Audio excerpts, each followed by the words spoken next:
Friends, कैसे हैं आप सब। उम्मीद है आप सब मस्त होंगे।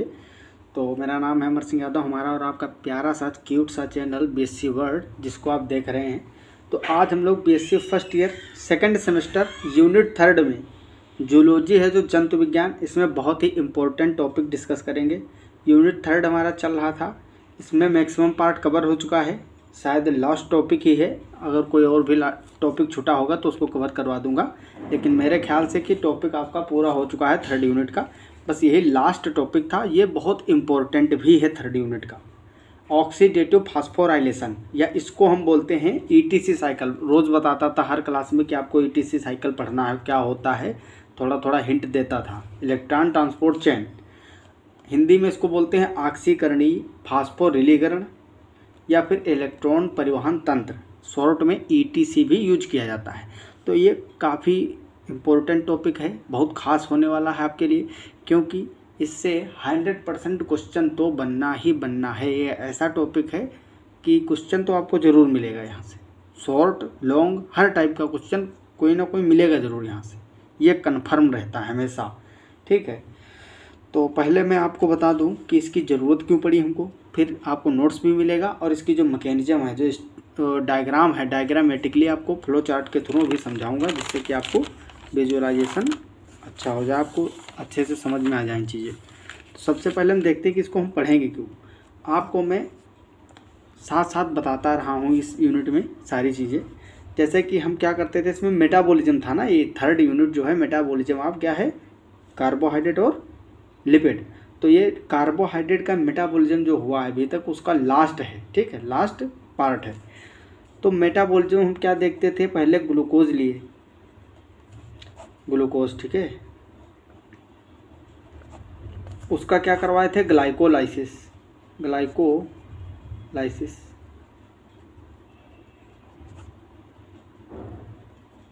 ग्लाइकोलाइसिस 10 स्टेप में हुआ था, आपको पता है।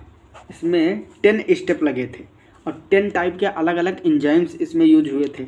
इससे क्या बना, इससे बनता था 2 मोल पायरुविक एसिड या फिर पायरुवेट, उसी को हम बोलते थे। ठीक है, पायरुविक अम्ल 2 मोल बन रहे थे।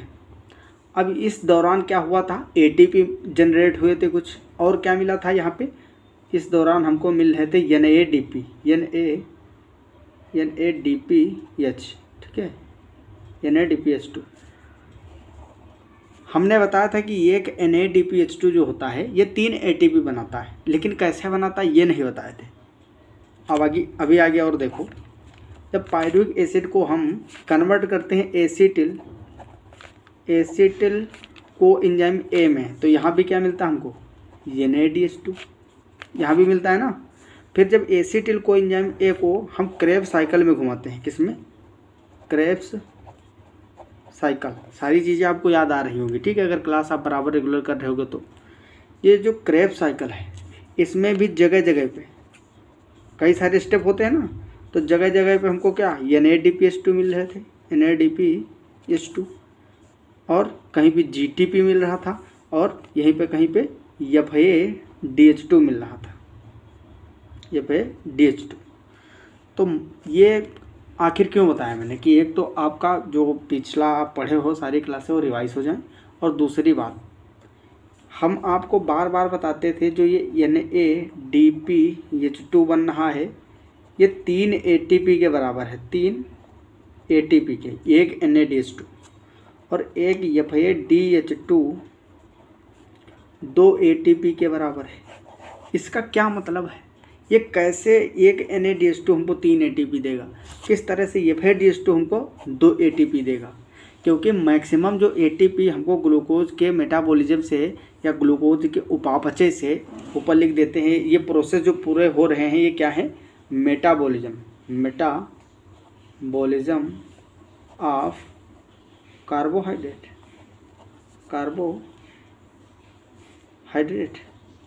हिंदी में बोलते हैं कार्बोहाइड्रेट का उपापचय। तो इसमें क्या होता है, मेनली हमको ये सब प्रोसेस करते हैं ऊर्जा उत्पन्न करने के लिए, एटीपी जनरेट करने के लिए। ठीक है, एनर्जी प्रोड्यूस करने के लिए। तो एनर्जी हमको एटीपी के रूप में बहुत कम मिलती है, क्योंकि यहाँ जो जीटीपी मिलता है वो सीधा एटीपी के बराबर होता है, 1 जीटीपी बराबर होता है एटीपी के। और जो यहाँ पे एटीपी हमको मिल जाते हैं वो मिल जाते हैं 2, ठीक है, 2 एटीपी मिल जाते हैं। निकलते 4 हैं लेकिन 2 यूज हो जाते हैं ग्लाइकोलिसिस में, आपको पता होगा फर्स्ट और थर्ड स्टेप जो होता है उसमें यूज होते हैं 2 एटीपी। तो वो तो माइनस हो गए 4 में से 2, तो 2 मिलते हैं सीधा एटीपी और यहाँ पे मिलता है क्रेब्स साइकिल में। बाकी हमको मिल क्या रहे हैं, NADH2 FADH2, और हमको चाहिए क्या था, एटीपी। तो इस NADH2 और FADH2 ये देते तो 3 और 2 एटीपी हैं, लेकिन किस तरह से देते हैं, उसी को हम बोलते हैं इलेक्ट्रॉन ट्रांसपोर्ट चेन। ये एक प्रोसेस है, इस पूरे प्रोसेस में कई सारे कॉम्प्लेक्स आएंगे, ठीक है, इसमें कॉम्प्लेक्स में डिवाइड किया गया है और मेनली इलेक्ट्रॉन का ट्रांसफ़र होगा एक मॉलिक्यूल से दूसरे मॉलिक्यूल तक, और उससे क्या होगा, हाइड्रोजन आयन और इलेक्ट्रॉन के ट्रांसफ़र से एटीपी प्रोड्यूस होंगे। तो ये एक NADH2 3 एटीपी बनाएगा और FADH2 2 एटीपी बनाएगा। तो ये कैसा प्रोसेस है, क्या होने वाला है, सारा प्रोसेस हम समझते हैं, ठीक। सबसे पहले इसमें हम कुछ पॉइंट लिखेंगे। In order to maintain a study state, study state जानते हो, चलो आगे बताते हैं अभी। Cell must have a continuous supply of energy. जो सेल है, सेल अपने फंक्शन अच्छे से करने के लिए, जिस अवस्था में है उसी तरह से बनने रहने के लिए उसके एनर्जी की रिक्वायरमेंट होती है, वो भी कैसे, कंटिन्यूअस। ये वर्ड काफ़ी इंपॉर्टेंट, इस पर फोकस करो। In order to maintain a steady state, steady state को मेंटेन रखने के लिए cell must have a continuous supply of energy. This energy is released in a small amount. ये जो ऊर्जा है ये बहुत ही कम मात्रा में प्रोड्यूस होती है, रिलीज होती है।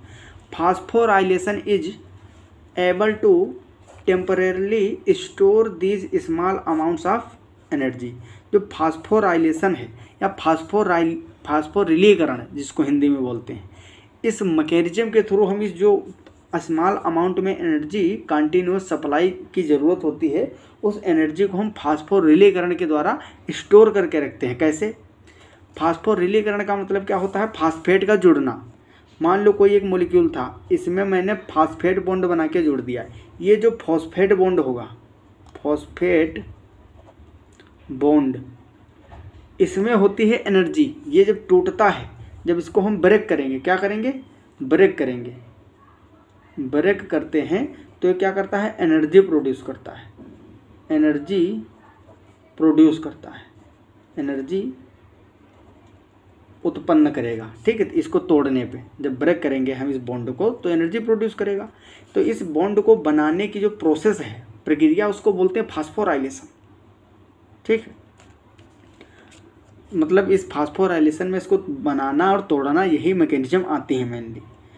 तो ये जो है ये एबल होता है किसके लिए, फास्फोराइलेशन, इस बॉन्ड से एनर्जी प्रोड्यूस करने के लिए। इसीलिए लिखा है phosphorylation is able to temporarily store these small amount of energy as ATP. ये एटीपी के रूप में, एडिनोसिन ट्राइफॉस्फेट के रूप में जो small amount of energy required है सेल की स्टेडी स्टेट मेंटेन करने के लिए, वो किस रूप में स्टोर रहती है, एटीपी की। अब एटीपी में भी कहाँ स्टोर होती है, फॉस्फेट बॉन्ड जो होता है, ठीक है। ये आपको याद रखना, काफ़ी इंपॉर्टेंट पॉइंट। एडिनोसिन ट्राइफॉस्फेट मतलब means ATP is formed from oxidation in the presence of suitable enzyme system. This phenomena is called oxidative phosphorylation और ETC, इलेक्ट्रॉन ट्रांसपोर्ट चेन। ये जो लाइन है ये पूरा कोर है, इस कंसेप्ट को आप समझो। आज के लेक्चर का पूरा कोर कंसेप्ट यहीं पे है। Adenosine triphosphate is formed from oxidation in the presence of suitable enzyme system.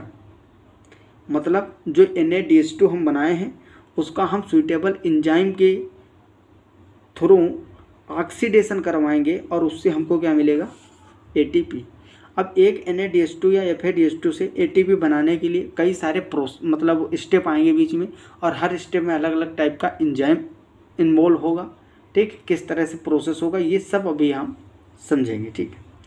ADP and ATP, adenosine diphosphate और triphosphate, are the diphosphate and triphosphate. ये क्या है, डाइफॉस्फेट, ये triphosphate. Of a naturally occurring nucleotide. ये कहाँ से पाए जाते हैं? मतलब प्रकृति में पाया जाता है जो एडिनोसिन 5 मोनोफॉस्फेट मतलब AMP। The nucleotides are formed from. अब न्यूक्लियोटाइड क्या होता है, न्यूक्लियोसाइड क्या होता है, फर्स्ट सेमेस्टर में आप अच्छे से पढ़ के आए हैं। जो जूलॉजी में हम DNA के बारे में पढ़े थे, तो DNA के स्ट्रक्चर में आपको बताए थे कि ये होता है न्यूक्लियोटाइड और न्यूक्लियोसाइड क्या होते हैं, इस तरह से बताए थे। Base plus sugar plus phosphate, जब ये तीनों चीज़ें मिल जाती हैं, बेस मीन्स नाइट्रोजनस बेस, इसमें प्यूरिन और पिरिमिडिन 2 टाइप के आते हैं। तो एडेनिन क्या है? एडेनिन क्या है? ये एक प्रकार का नाइट्रोजनस बेस ही तो है। एडेनिन क्या है? बेस है। शुगर मतलब यहाँ पे राइबोज शुगर होगी और फॉस्फेट ग्रुप होगा। जब ये तीनों चीज़ें मिल जाएंगी तो उसको बोलते हैं, हम क्या बोलते हैं, उसको नाम देते हैं न्यूक्लियोटाइड। न्यूक्लियोटाइड। अगर बात करें हम न्यूक्लियोसाइड की, तो न्यूक्लियोसाइड क्या होता है, उसमें केवल बेस प्लस शुगर होता था, फॉस्फेट हटा दो तो यही न्यूक्लियोटाइड बन जाएगा न्यूक्लियोसाइड। न्यूक्लियोसाइड ये सारी चीज़ें बताया था। देखो चीज़ें पुरानी जो हैं वो याद होनी चाहिए। कब याद रहेंगी? जब आज का लेक्चर आप अच्छे से पढ़ोगे आज, तभी तो ये चीज़ कभी आगे काम आएगी ना। तो पहले अगर अच्छे से पढ़े होगे तो ज़रूर याद होगा, नहीं याद है तो इधर समझ लो। तो ये है न्यूक्लियोटाइड, ये है न्यूक्लियोसाइड। तो न्यूक्लियोसाइड जो होता है मेनली कहाँ से बनता है? एडेनिन मिलेगा और राइबोज और फॉस्फेट। तो इससे क्या मिल जाएगा, बन जाएगा 5th पोजीशन पे राइबोज के वो फॉस्फेट ग्रुप जुड़ जाता है, तो इससे बन जाता है आपका न्यूक्लियोटाइड। अब देखो यहाँ पे राइबोज और फॉस्फेट तो सेम रहेगा। अगर हम एडेनिन मतलब जो नाइट्रोजनस बेस हैं वो बदलते जाएंगे तो जो न्यूक्लियोटाइड होगा वो बदलता जाएगा। एडेनिन लगाएंगे तो एडिनोसिन बन जाएगा न्यूक्लियोटाइड, ठीक है। अगर हम गुआनिन लगा दिए तो गुआनोसिन बन जाएगा। इसी तरह से जैसे कि ATP होता है, ATP, इसी तरह से GTP होता है, इसी तरह से CTP होता है, इसी तरह से TTP होता है। इसको समझो, ये adenosine triphosphate, guanosine triphosphate, cytosine triphosphate और ये थाइमिडिन ट्राइफॉस्फेट जो थाइमिन से बनता है।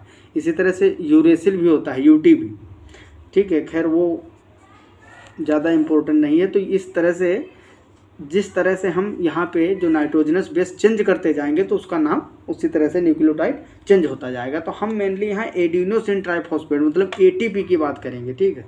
तो अब प्रोसेस हम देखते हैं, कौन सा प्रोसेस, जिसके थ्रू ADP से NADH2 और FADH2 से क्या बनेगा, ATP, यानी ADH2 NADH2 या फिर FADH2 से क्या बनेगा, ATP।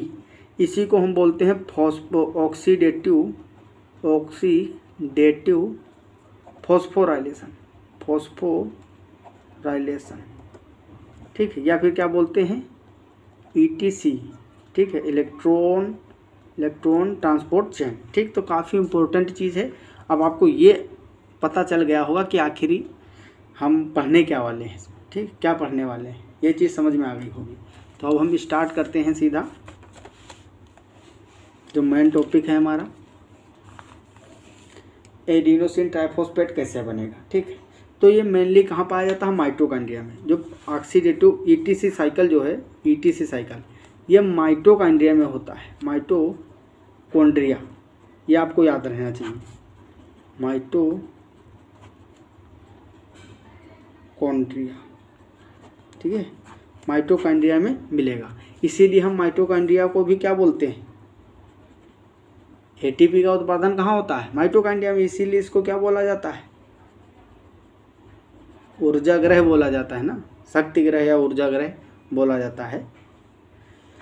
तो यहाँ कहाँ पे होगा माइटोकॉन्ड्रिया? माइटोकॉन्ड्रिया कई सारे पार्ट होते हैं, आपने स्ट्रक्चर फर्स्ट सेमेस्टर में पढ़ा है। माइटोकॉन्ड्रिया में डबल मेम्ब्रेन बाउंड स्ट्रक्चर होता है, cell organelle, large cell organelle है। इसमें एक आउटर मेम्ब्रेन है और इनर मेम्ब्रेन होती है। इनर मेम्ब्रेन में इस तरह से फोल्डिंग भी होती है, क्या होती है, फोल्डिंग भी होती है इनर मेम्ब्रेन में इस तरह से माइटोकॉन्ड्रिया में, जिसको हम क्या बोलते हैं, क्रिस्टी बोलते हैं। तो ये कहाँ होती है, जो इनर माइटोकॉन्ड्रियल मेम्ब्रेन है, ये क्या है, इनर माइटोकॉन्ड्रियल मेम्ब्रेन, हिंदी में लिखेंगे आंतरिक माइटोकॉन्ड्रियल झिल्ली, ठीक है। यहीं पे होगी। अब इसको हम थोड़ी झिल्ली काट के देखते हैं, इस थोड़ी सी झिल्ली को काटेंगे मेम्ब्रेन को, फिर देखेंगे किस तरह से इसमें कॉम्प्लेक्स मौजूद हैं। और इसमें क्या बात है, इधर ये जो अंदर वाला पार्ट है क्या है, ये है मैट्रिक्स। क्या है? मैट्रिक्स। आपको पता होना चाहिए ये मैट्रिक्स होता है, जिसको हम हिंदी में अधात्री बोलते हैं, अधात्री। और ये जो है बीच में, ये क्या है, ये है inter membranal space, inter membranal space, ठीक है, या हिंदी में बोलते हैं अंतर झिल्ली अवकाश, अंतर झिल्ली अवकाश। ये चीज़ें क्यों इम्पोर्टेंट अभी देखते हैं। तो हम बनाएंगे यहाँ पे इसका जो है डायग्राम, किस तरह से एटीपी का प्रोडक्शन होता है। तो सबसे पहले क्या होगा, ये जो हम यहाँ पे इतना काटे हैं माइटोकॉन्ड्रिया की इनर मेम्ब्रेन को जो काटे हैं यहाँ पे, इसको ये वाली पहले हम इसको बनाएंगे। तो इसको थोड़ा चौड़ा बनाएंगे, जो पतली है इसको हम इतना चौड़ा बनाएंगे, ठीक है। ये क्या है, वही इनर माइटोकॉन्ड्रियल मेम्ब्रेन है, ठीक है। तभी तो हम इस पे जान पाएंगे कैसे कॉम्प्लेक्स काम कर रहे हैं। इस साइड में हम मान ले रहे हैं, देखो ये जो है इनर माइटोकॉन्ड्रियल मेम्ब्रेन, इसके इस साइड में अधात्री है और इस साइड में स्पेस है, इंटरमेम्ब्रेनल स्पेस। तो इधर हम बना दिए इंटरमेम्ब्रेनल स्पेस, ठीक है, EMS। ये क्या है, इनर माइटोकॉन्ड्रियल मेम्ब्रेन, और ये है आपका मैट्रिक्स। क्या है, मैट्रिक्स या अधात्री। अब ये हम माइटोकॉन्ड्रिया का पूरा डायग्राम इसी में बना दिए हैं, तीनों चीज़ें हैं। अब इसी में समझेंगे कैसे स्टार्टिंग होती है। पहला कॉम्प्लेक्स, अब इसमें कॉम्प्लेक्स काम करते हैं, complex first, complex second, complex third, complex fourth और कॉम्प्लेक्स 5। आपको पता होना चाहिए जो ये ETC साइकिल होती है, इसमें 5 कॉम्प्लेक्स इन्वॉल्व होंगे, 5 कॉम्प्लेक्स इन्वॉल्व होते हैं। कॉम्प्लेक्स फर्स्ट, सेकंड, पहले थर्ड, फर्स्ट के बाद में थर्ड आएगा, फिर सेकंड आएगा। अभी आप लोग ये पूछ रहे होंगे कि किस तरह से थर्ड पहले कैसे आ गया, वो भी बताऊंगा। फिर आएगा फोर्थ और उसके बाद में आएगा फिफ्थ, ठीक है। तो ये 5 कॉम्प्लेक्स होंगे और इनमें अलग अलग प्रोसेस होगा, जिससे कि NADH2 या FADH2 से ATP का प्रोडक्शन करेंगे। ये थर्ड पहले क्यों आ गया, ये डिस्कवरी के अकॉर्डिंग इनको नाम दिया गया है। पहले ये वाला डिस्कवर किया गया था तो इसको फर्स्ट नाम दे दिए, फिर सेकंड टाइम में कौन सा, थर्ड वाला किया गया तो इसको हम सेकंड नंबर पर रख दिए। सॉरी, मतलब ये सेकंड नंबर पे होता है, लेकिन इसका डिस्कवरी जो है थर्ड नंबर पे हुआ था। इससे पहले ये डिस्कवर किया गया था, लेकिन इस पे जो अरेंजमेंट होता है उसमें सेकंड नंबर पे ही पाया जाता है, और डिस्कवर थर्ड बार हुआ था, थर्ड टाइम, इसीलिए इसको थर्ड बोला गया है, ठीक है। थर्ड पहले आ जाता है। पहला कॉम्प्लेक्स हमारा यहाँ पे होता है, ठीक है। कुछ इस तरह से हम बना दे रहे हैं उसको। ये है कॉम्प्लेक्स फर्स्ट। क्या है, कॉम्प्लेक्स फर्स्ट। कॉम्प्लेक्स फर्स्ट में क्या होता है, स्टार्टिंग कहाँ से होगी। अब हम इसमें NADH2 से ही तो बनाएंगे ATP, तो पहले NADH प्लस और H प्लस ऐसे लिखो, या NADH2 प्लस लिखो, NADH2 लिखो, दो ही H तो है ना, NADH प्लस H प्लस लिखो, ये यहाँ पे है प्लस बीच में, चाहे इसको NADH2 लिखो, बात वही है। तो इसको हम लेके आएंगे और इस कॉम्प्लेक्स से ये रिएक्शन करेगा और ये कन्वर्ट हो जाएगा NAD प्लस में। किसमें, NAD प्लस में। इसके जो इलेक्ट्रॉन है वो 2 इलेक्ट्रॉन अंदर की ओर ये ट्रांसफ़र कर देगा। इसमें 2 इलेक्ट्रॉन अंदर की ओर ट्रांसफ़र हो जाएंगे कॉम्प्लेक्स में। इस कॉम्प्लेक्स के अंदर होता क्या है, इसमें 2 मॉलिक्यूल मिलेंगे आपको। एक होगा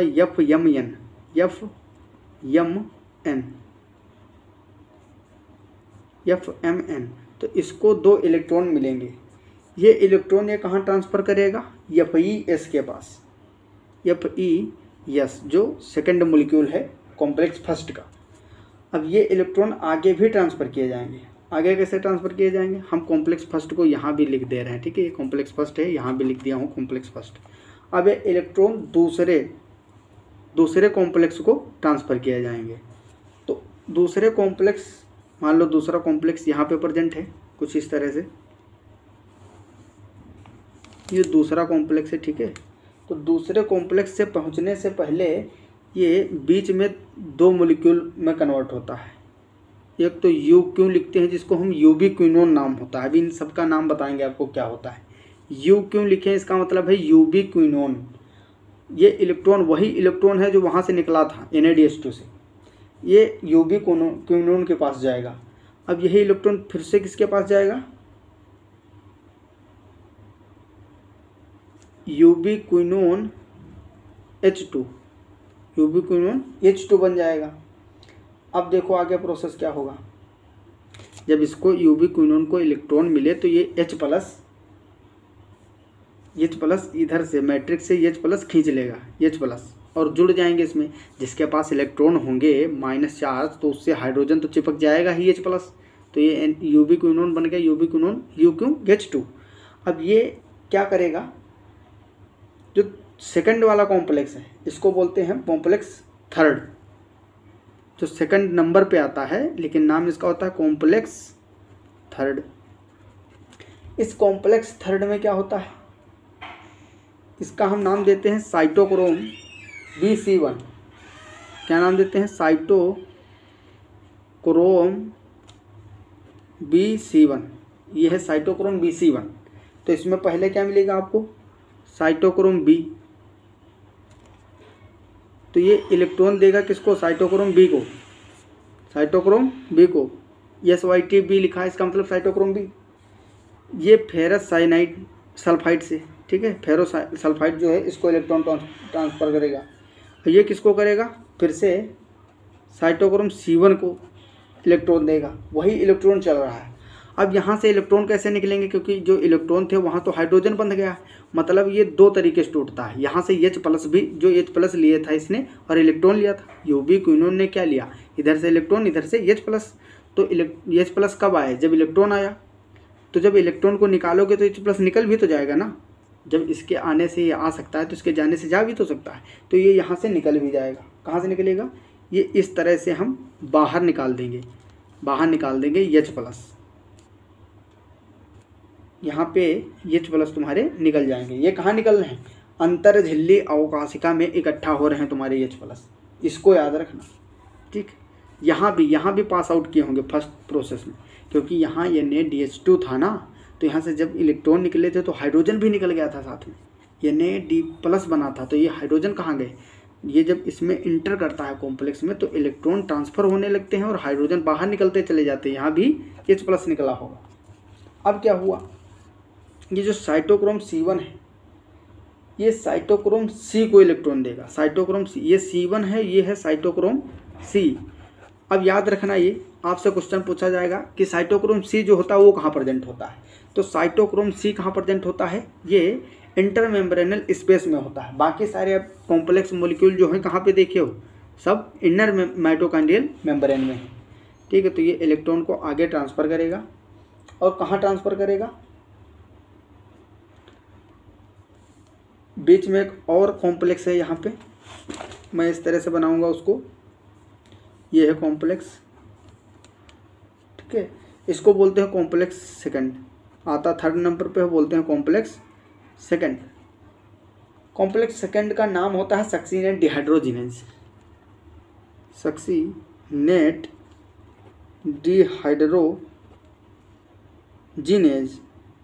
डिहाइड्रोजिनेज, ठीक है। तो यहाँ पे क्या होता है मेनली, यहाँ होता है ये जो यूबी क्विनोन H2 था, तो ये इधर H प्लस तो दे दिया तुम्हारा और इलेक्ट्रॉन भी इधर दे दिया, लेकिन यूबी क्विनोन तो बचा होगा ना, 2 हाइड्रोजन इधर दे दिया, इलेक्ट्रॉन इधर दे दिया, लेकिन यूबी क्विनोन यू क्यों तो बचा होगा ना तुम्हारा। तो वही यूबी क्विनोन फिर से क्या होता है, वो यहाँ पे आ जाता है। कहाँ जाता है, ये सॉरी यहाँ पे आएगा स्पेस में, क्योंकि यूबी क्विनोन आपको याद रखना है, यूबी क्विनोन जो होता है ये हमेशा किसी कॉम्प्लेक्स में नहीं पाया जा रहा है, ये अलग ही रहता है। ये कन्वर्ट होगा यूबी क्विनोन में, फिर उससे इसके बाद में इंटर कर जाएगा इसके अंदर। अब ये इसके अंदर इंटर किया, ठीक है, ये यहाँ से इस तरह से आया, ये मॉलिक्यूल बना, फिर ये वाला बना, फिर इसके बाद में ये कॉम्प्लेक्स हैं चीज़ें, अच्छे से समझो, कई बार इसको देखोगे समझ में आ जाएगा, ठीक है। अब ये FeS में कन्वर्ट हो गया, किस में कन्वर्ट हो गया, FeS में।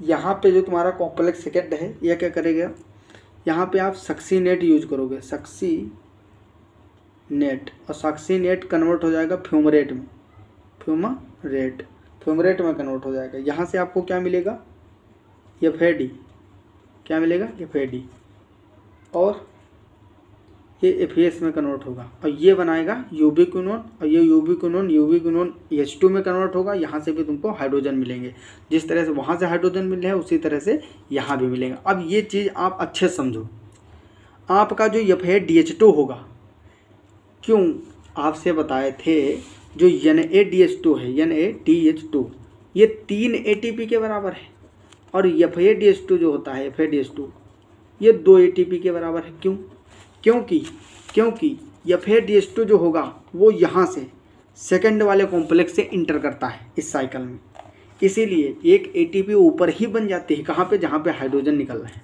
जहाँ हाइड्रोजन निकलेगा वहीं ATP बनेगी।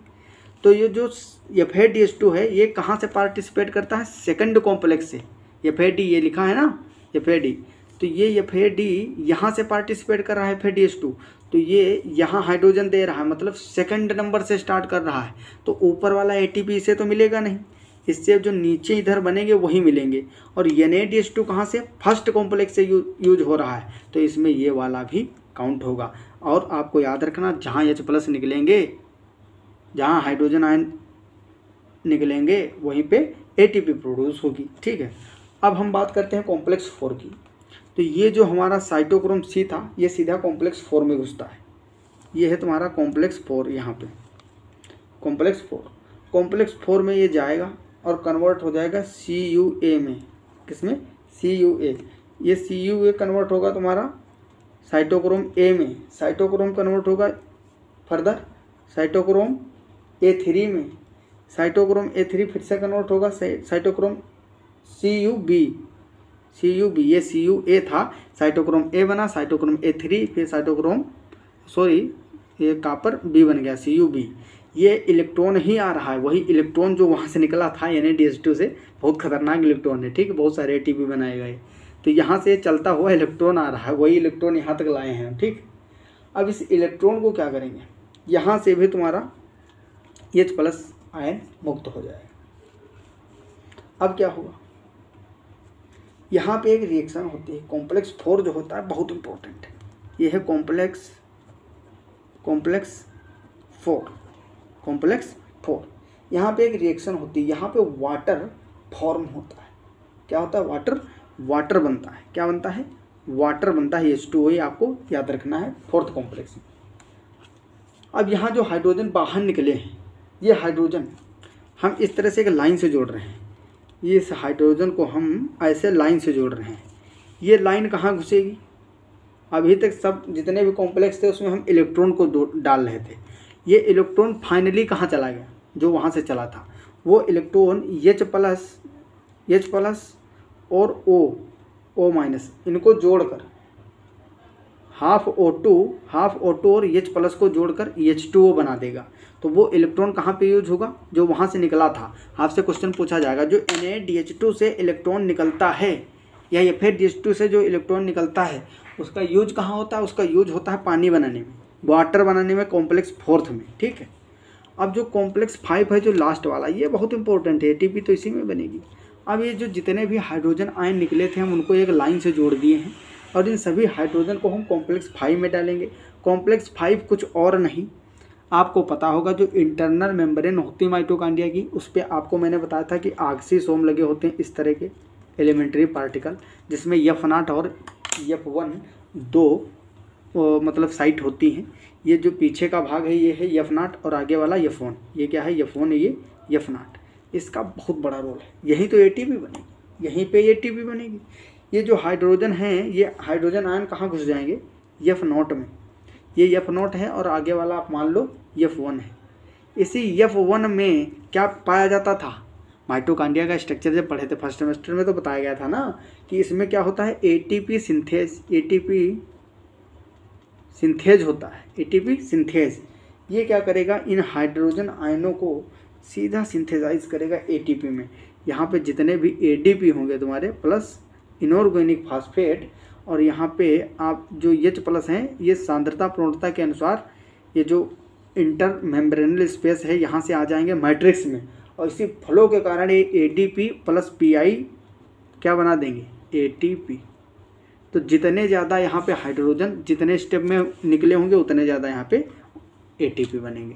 तो NADH2 में एक एक्स्ट्रा हाइड्रोजन आयन बना था, मतलब इसमें 3 ATP बनेंगे, और FADH2 यूज करोगे तो 2 ATP बनेंगे। आई होप आपको चीज़ें अच्छे से समझ में आ गई होंगी, ठीक है। अगर नहीं आई हैं तो रिवीजन क्लास में इसको अच्छे से समझा देंगे, आप कई बार इसको देखोगे तो समझ में आ गई होंगी, ठीक है, क्योंकि मैंने बहुत बेसिक से आपको समझाया है, ठीक।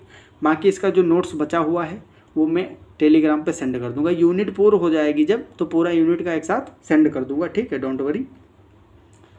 तो जो चीज़ें मैन थी उसको मैंने समझा दिया है आपको। तो मिलते हैं अगली क्लास में, अच्छे से पढ़ाई करते रहो, ठीक है।